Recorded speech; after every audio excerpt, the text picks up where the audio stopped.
Hello everyone and welcome to Max Institute. In the first lecture of mathematics series CBSE class 12, we have discussed about full strategy from starting to get 90% plus marks in mathematics. Okay. Now in this lecture we will cover syllabus of mathematics and weightage of each unit. Okay. So there are total 6 units in your syllabus. First one is relations and functions. This is for 8 marks. Algebra है आपका 10 marks का. Calculus 35 marks का है. सबसे ज़्यादा marks cover करता है आपका पेपर में.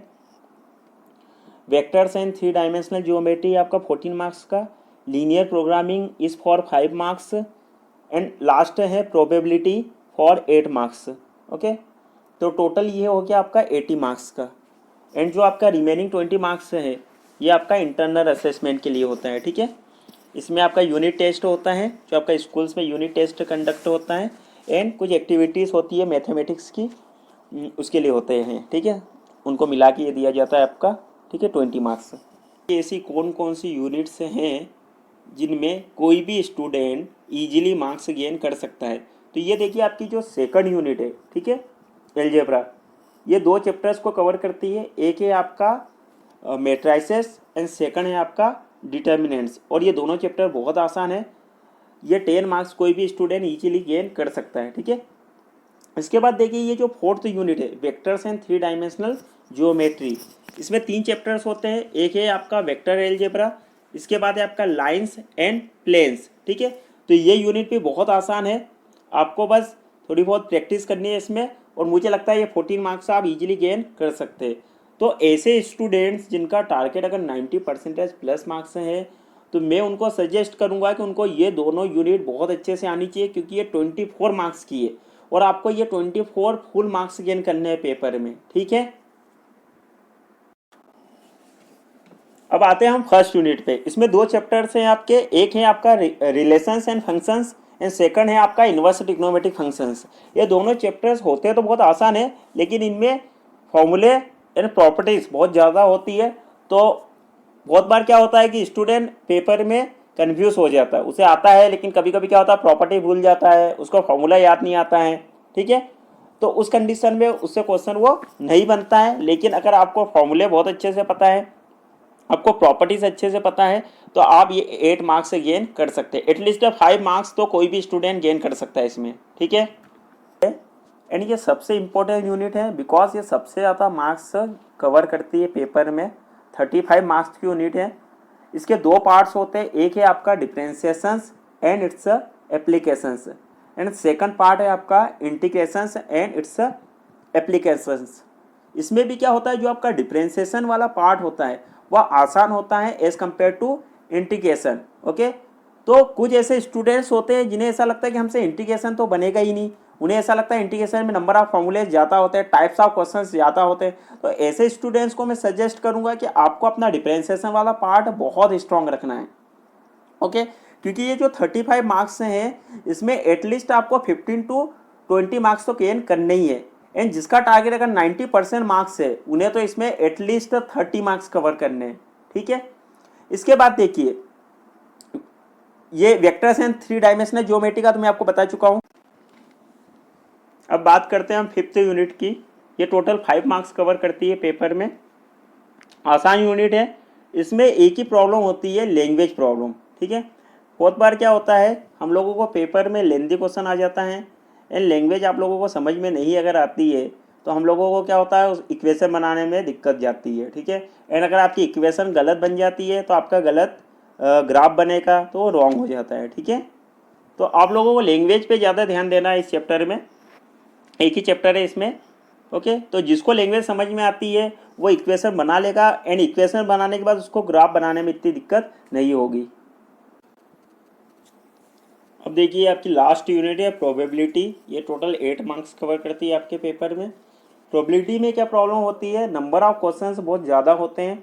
ओके, तो पेपर में अगर आपको कोई प्रॉब्लम आती है तो सबसे पहले तो आपको ये समझना है कि ये किस थ्योरम के ऊपर बेस है, किस टाइप का क्वेश्चन है, उसके बाद ही आपसे वो बनेगा. अदरवाइज आप उसको नहीं बना पाएंगे. ठीक है, तो सबसे ज़्यादा प्रैक्टिस आपको प्रोबेबिलिटी में ही करनी है।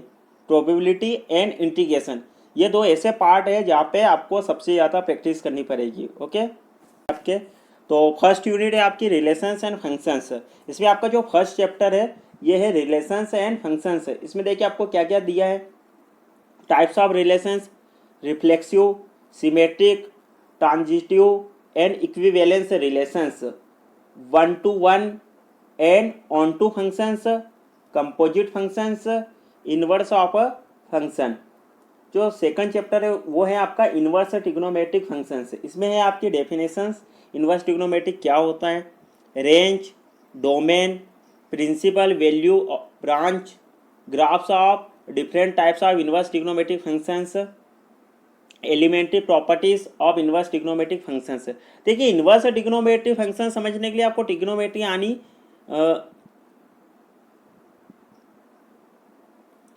देखिए इनवर्स ट्रिग्नोमेट्री फंक्शन समझने के लिए आपको ट्रिग्नोमेट्री का बेसिक नॉलेज होना जरूरी है, ठीक है। और मुझे लगता है इतना बेसिक नॉलेज सभी को होता है क्योंकि हम लोग 11th में भी ट्रिग्नोमेट्री अच्छे से।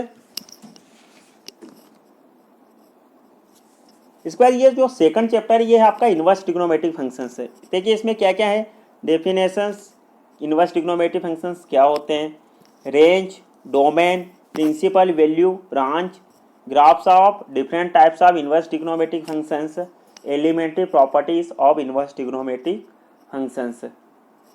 देखिए इनवर्स ट्रिग्नोमेट्री समझने के लिए आपको ट्रिग्नोमेट्री का बेसिक नॉलेज होना बहुत ज़रूरी है और मुझे लगता है इतना बेसिक नॉलेज सभी को होता है, ठीक है। तो ये है आपका फर्स्ट यूनिट का सिलेबस। इसके बाद बात करते हैं हम सेकंड यूनिट की, एलजेब्रा। बहुत आसान यूनिट है ये, मैंने बताया अभी आपको। इसका जो फर्स्ट चैप्टर है ये है मैट्रिसेस। इसमें देखिए आपको क्या है, concept, notation, order, equality, types of matrices, zero and identity matrix, transpose of a matrix, symmetric and skew symmetric matrices, operations on matrices, addition, multiplication and multiplication with a scalar, simple properties of addition, multiplication and scalar multiplication, non commutativity of multiplication of matrices and existence of non-zero matrices whose product is the zero matrix, concept of elementary row and column operations, invertible matrices and proof of the uniqueness of inverse if it exists। देखिए आपका क्या दिया है, here all matrices will have real entries. इसमें हम कोई भी complex की बात नहीं करेंगे, ठीक है। इसके बाद इसका जो सेकंड चैप्टर है, देखिए ये जो सेकंड चैप्टर है ये आपका डिटर्मिनेंट्स। इसमें है आपका determinants of a square matrix up to 3x3 matrix. Okay, properties of determinants, minors and cofactors and applications of determinants in finding the area of a triangle, adjoint and inverse of a square matrix, consistency, inconsistency and number of solutions of a system of linear equations by examples, solving system of linear equations in 2 or 3 variables having unique solution using inverse of a matrix। देखिए मैं syllabus पे इतना focus इसलिए करता हूँ because आपको syllabus का knowledge बहुत ज़रूरी है।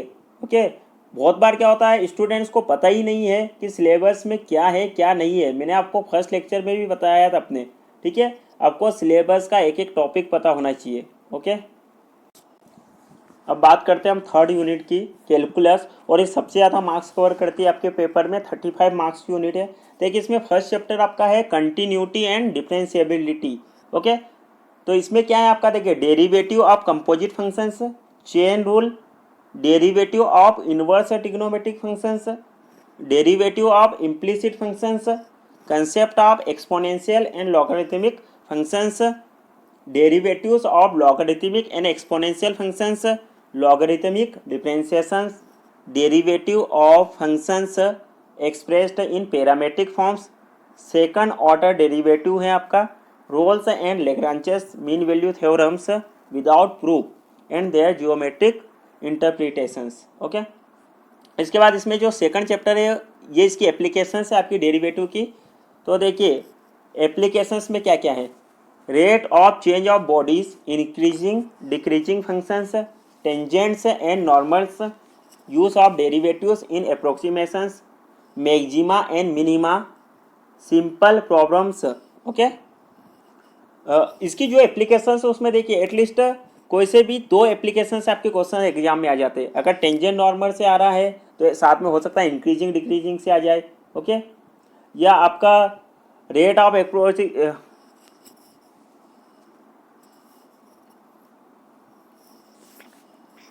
अब ये सेकंड चैप्टर है आपका एप्लीकेशंस ऑफ डेरिवेटिव्स. ओके, देखिए इसमें क्या क्या है. Rate of change of bodies, increasing decreasing functions, tangents and normals, use of derivatives in approximations, maxima and minima, simple problems. Okay, इसकी जितनी भी एप्लीकेशंस है मैक्सिमम टाइम मैंने ये देखा है किसी भी दो एप्लीकेशंस के ऊपर क्वेश्चंस एग्जाम में आते हैं. इनमें से किसी भी दो एप्लीकेशंस के ऊपर क्वेश्चंस आपके बन सकते हैं. इसके बाद बात करते हैं हम थर्ड चैप्टर है आपका इंटीग्रल्स. ओके, इसमें देखिए integrations as inverse process of differentiation. Okay, integrations of a variety of functions by substitution. देखिए ये अलग अलग मेथड्स हैं, by partial fractions and by parts, evaluations of simple integrations of following types and problems based on them. अब ये different types हैं, ये अभी आपको समझ में नहीं आएंगे, ये जब हम आगे करेंगे तब आपको मैं ये समझा दूंगा. ये डिफरेंट टाइप्स के इंटीग्रेशंस बनते हैं. ठीक है, नीचे देखिए definite integrals as a limit of sum, fundamentals theorem of calculus, basic properties of definite integrations and evaluations of definite integrals.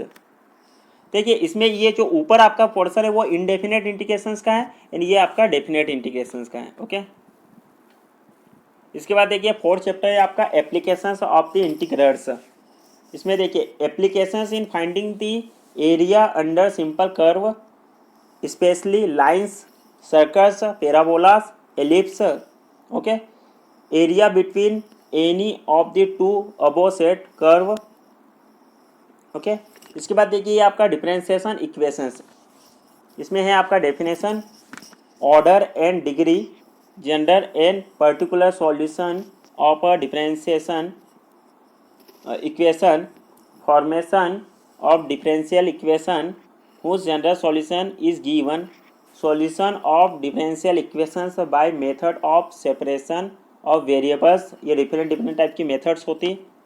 solutions of homogeneous differential equations of first order and first degree, solutions of linear differential equations of the type dy upon dx plus py equal to q and dx upon dy plus px equal to q.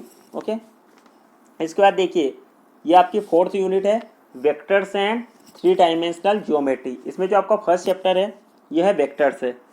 Vectors and scalars, magnitude and direction of a vector, directions, cosine and directions, ratios of a vectors, types of vectors, position vector of a point, negative of a vector, components of a zero of a vector, components of a vector, addition of vectors, multiplication of a vector by a scalar, position vector of a point, dividing a line segment in a given ratio, definition, geometrical interpretation, properties and application of scalar or dot product of vectors, vector or cross product of vectors, scalar triple product of vectors.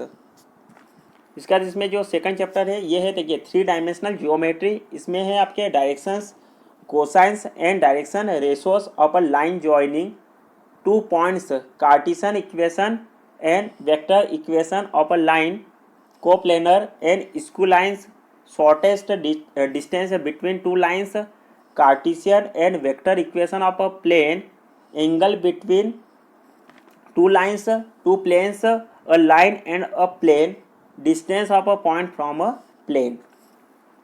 इसके बाद देखिए ये fifth unit है linear programming.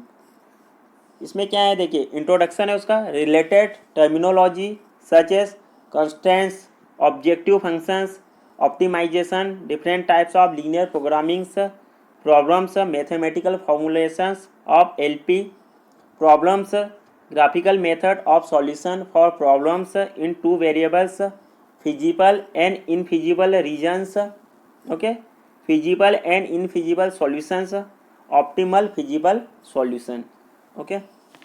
इसके बाद देखिए आपका probability है, इसमें आपका conditional probability, multiplication theorem on probability, independent events, total probability, Bayes theorem, random variable and सब probability distribution, mean and variance of random variable, binomial probability distribution. तो देखिए ये आपका टोटल सिलेबस है, ओके। अब बात करते हैं हम क्वेश्चन पेपर डिजाइन की, तो इसको आप एक बार रीड कर लीजिएगा अच्छे से। ये पीडीएफ फाइल को मैं अपने डिस्क्रिप्शन बॉक्स में प्रोवाइड करवा दूंगा, इसमें से समझाने लायक कुछ नहीं है, okay. Will be no overall choice in the question paper, however 33% internal choice will be given in all the sections, okay. तो ये एक मैं और लेक्चर बनाने वाला हूँ जिसमें आपको जो पेपर है उसके बारे में एनालिसिस करके बता दूंगा। एक सैम्पल पेपर है, उसको हम डिस्कस करेंगे, ओके। अभी देखिए इंटरनल असेसमेंट का मैंने आपको बता दिया था, ये 20 मार्क्स का है, और मैंने आपको बताया था एक्टिविटी के 10 मार्क्स हैं और आपके जो टेस्ट है उसके 10 मार्क्स हैं। तो ये हो गया आपका, ओके। तो आप एक बार इस पीडीएफ को रीड कर सकते हैं, ठीक है। डिस्क्रिप्शन बॉक्स में मैं इसको प्रोवाइड करवा दूंगा। That's all about this lecture. In the next lecture we will discuss about paper pattern, okay। If you guys understood the concept, then please like this video and share this video. For new updates you can subscribe this channel. If you guys are having any doubt, then comment on the video, okay। For new updates you can subscribe this channel and press bell icon. Thank you for watching this video.